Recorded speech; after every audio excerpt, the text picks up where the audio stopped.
Now, I've met and interviewed a lot of politicians in my time, but none as young as my next guest. We believe he's the youngest parliamentary candidate in the country, Chris Cassidy. Welcome to Channel M today. Thanks. How old are you, Chris? I'm 18.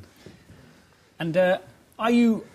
We believe you to be the youngest parliamentary candidate. We're not yeah. absolutely certain, are we? Not yet. A few people have been trying to check, but it's quite, involves quite a lot of, tracking down parties but I am believed to be one of the youngest, definitely, and certainly in my party, the UK Independence Party. You're certainly the youngest would-be MP I've met, and in fact, it's only this time that you'll be allowed to stand at 18, because the rules only changed recently, didn't they? Yeah, to stand for Parliament, the rules have only changed in 2007, I think. So it will be the first general election, so hopefully there won't be too many 18s to steal my thunder.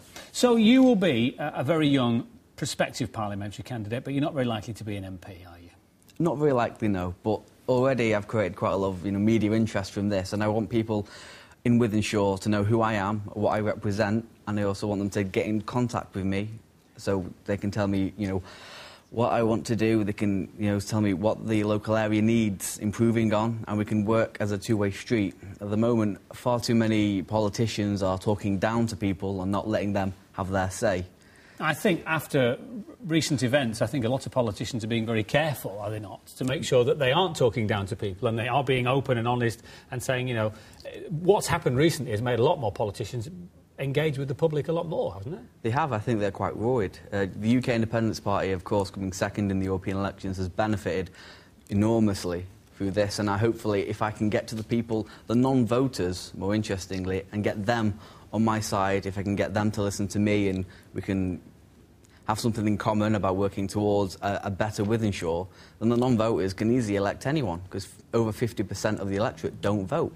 Well, they might have come second in the European elections, but Paul Goggins, who is the Labour MP for the constituency in which you were standing, got 52% of the vote in the last election. Your candidate, William Ford, got 3%. He got 1,120 votes. Paul got 18,878. You're not going to turn over a majority of 10,000 plus, are you? Not this time. Not this time. But I do plan on making a very good campaign, a very positive campaign for Wythenshawe, which will hopefully set the tone for the local area. But you're 18 years old, and some would say that if you want to stand for Parliament, even if you don't win this time, next time around, you'll be, 22? It's perhaps more important. Esther Rantzen is standing, and Esther Rantzen is nearly 70, and she's lived a life, and she's experienced lots of things, and she knows what people want because she's been around a little bit longer, with due respect to Esther. You're very young to try and relate to people in Wythenshawe who may be in their 50s and their 60s, aren't you? They can't possibly relate to you. Well, they do. A lot of people have told me I'm quite an old personality, but that's a different story. On the doorstep with people and... Are they surprised when you knock on the door and say, I want to be your MP, and they go, you're not barely out of short trousers, man? They are very surprised, but the thing is, I've been in UKIP for, nearly 3 years now, so I've had quite a lot of experience with dealing with people and trying to raise the profile of the party. Now, a lot of people do say, well, what experience do you have? But I'm, here willing to say, if you have any questions, if there's something you want me to do, as a representative, come and make me do it. You pointed out that William Ford, for UKIP, he was a paper candidate. There will be no other person in the next general election to represent my home, which I'm very passionate about, Wythenshawe. So this is why I'm throwing the gauntlet in, as they say, and I'm going to try and do my best and represent the area. So you're going to be a career politician, then? No, not at all.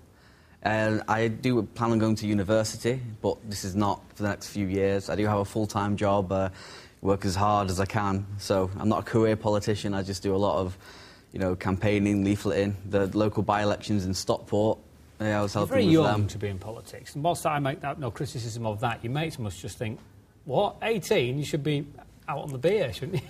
A lot of them do, but especially in UKIP, I can see a lot of young people are coming through, and a lot of young people are trying to change the country and make a big difference. The European Union has such an influence on every aspect of your lives. How many UKIP MPs are there? There are none at the moment. Just exactly. But there are 13 MEPs. Which is the greatest contradiction of all, isn't it, really, that they become representatives in an institution which they are out to abolish? Not at all. You're anti the European Parliament, you've got 30 MPs sitting in it. Well, that comes up all the time, but I say you have to be in it to see it, really. Without our MPs, being on the committees, digging up research, finding out just how fraudulent it is in the European Parliament, we would have no stories to break.